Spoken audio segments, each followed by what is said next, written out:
Outra coisa que me perguntaram, que é muito importante, é sobre troca de medicamento em balcão de farmácia. Um rapaz me perguntou no histórico, que acabou que não deu tempo de eu responder, e foi coincidentemente um outro paciente hoje, de 90 anos, começou a apresentar sintomas de hipoglicemia, queda exagerada de açúcar no sangue, que até então ele não tinha, por um remédio que ele começou a trocar. E o balconista falou que era a mesma coisa e tal. Então a gente tem que tomar muito cuidado com essas coisas, tá? A troca de medicamento em farmácia, em balcão de farmácia, infelizmente é muito frequente no Brasil, tá? Muitos desses remédios são bonificados, ou seja, o balconista ganha uma bonificação por venda daquilo que ele vende para o paciente. E o fato de ter o mesmo princípio ativo está longe de falar que é a mesma coisa. Se você pensar, por exemplo, cerveja, tudo tem o mesmo princípio ativo. Então, cervejas seriam todas iguais. Linguiça seriam todas iguais. Hambúrguer seriam todas iguais. Refrigerante de cola seriam todos iguais. Aí a gente tem Pepsi e Coca-Cola, por exemplo, que a pessoa não é tudo igual. Mas tem toda essa tradição. Eu acho engraçado o seguinte, claro que tem pessoas sérias, mas a única profissão que eu conheço que você chega num lugar para comprar alguma coisa e o vendedor te oferece o mais barato e ninguém suspeita, é o balconista de farmácia. Você vai chegar numa loja querendo comprar uma televisão, fala, eu quero comprar uma televisão aqui de R$ 3.000. O cara vira e fala, não, eu tenho esse de 1.500 que é melhor. Você desconfia.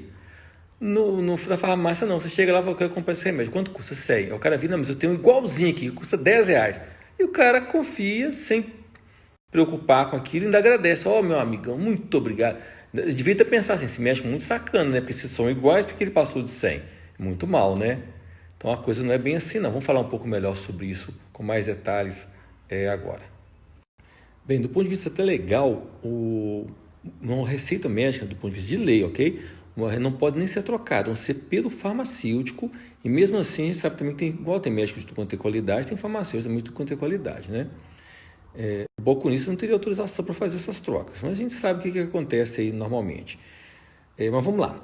O medicamento tem um princípio ativo, mas o princípio ativo do medicamento não necessariamente termina exclusivamente na ação dele.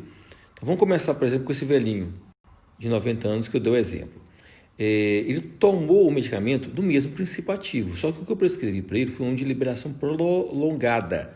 Então o medicamento dele agia por um período mais tempo e de uma curva mais linear. O que ele tomou foi um de ação rápida, que fazia uma ação mais imediata e que durava menos. O mesmo medicamento, mesma miligramagem, só que como ele tomava o de liberação curta, ele teve hipoglicemia. E aí, pela ação muito rápida, ele teve hipoglicemia logo pela manhã. Não faleceu, mas podia ter falecido. É um paciente de altíssimo risco para hipoglicemia e o medicamento foi desenhado de ação prolongada justamente para reduzir esse risco, que os estudos mostram ser bem diferente.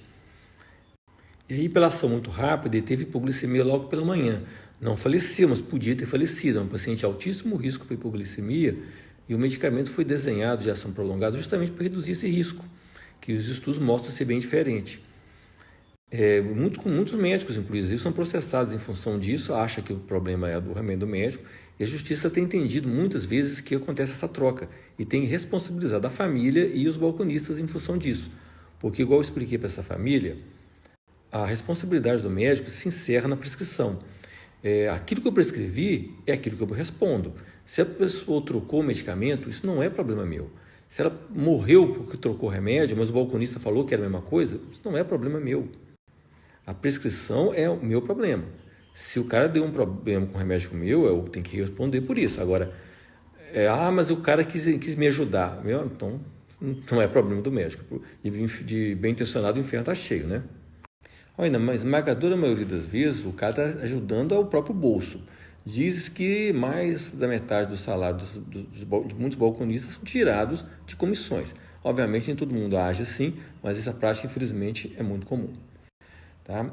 Então, assim, eu vou falar um pouco também sobre genéricos e similares logo a seguir, mas fiquem atentos com esse tipo de simplicidade. Aliás, até nem simplicidade seria simploriedade, tá?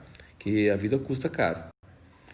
Então, assim, os medicamentos, quando a gente vai prescrever um medicamento para um paciente, a gente tem que ter noção do, por exemplo, o genérico. O genérico é um medicamento aprovado por lei que ele tem mostrado em estudos que, comparado com o original, ele tem uma margem de erro, tá? De 15%, 20%, 10%, dependendo do que você está comparando. Mas ele é parecido. Mas ele é bem parecido. Então, por exemplo, assim, quando você pega assim, uma losartana 50 miligramas, genérica, e você pega uma referência, por exemplo, aí, você vai encontrar que às vezes o genérico de 50 miligramas não é 50 miligramas. Você vai medir, vai dar assim 45 miligramas, 48 miligramas. E nisso aí que muitas vezes é o segredo do genérico ser mais barato, tá? A margem dá para mais, também pode ser 52, 55. E para alguns remédios que tem uma margem terapêutica ampla, não faz muita diferença você tomar 500 miligramas ou 450. Agora tem remédios que tem margem terapêutica estreita, por exemplo, remédio de tireoide genérico é um troço assim muito complicado. Tanto é que existem vários fabricantes de medicamentos para tireoide, só tem um, se não me engano, que fabrica genérico. Então, assim, porque justamente a margem de erro é muito grande, então dá muita diferença. Mas isso aí eu acho que deve ser conversado entre o paciente. Então, isso deve ser conversado entre o paciente e o médico. Tem medicamentos que eu não ligo de jeito nenhum do meu paciente tomar genérico, tem uns que eu até estimulo que ele tome genérico. Agora, tem medicamentos que simplesmente não dá, não tem como ser utilizado e o cara insiste por uma questão econômica. Não é problema meu. Hoje mesmo eu atendi uma paciente também, se não é caso de genérico, você troca geral mesmo.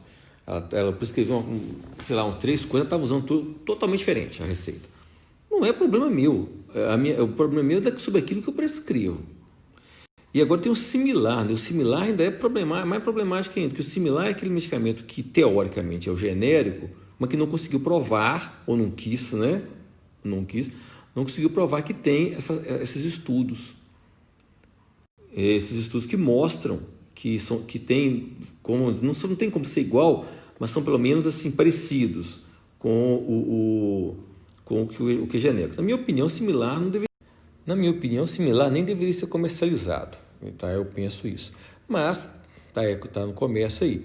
Então eu devo tomar com muito cuidado com esses medicamentos que nem a capacitação de genérico conseguiram ter, tá? Então vamos ficar muito atento com esse tipo de coisa que, infelizmente, é uma rotina na terapêutica no Brasil. O brasileiro sofre muito com essas alterações de prescrição, tem tratamentos prejudicados em função disso e, às vezes, acha que é culpa do médico, acha que ele tem uma doença complicada, que ele não consegue ter boa resposta. Então, tem que ficar muito atento.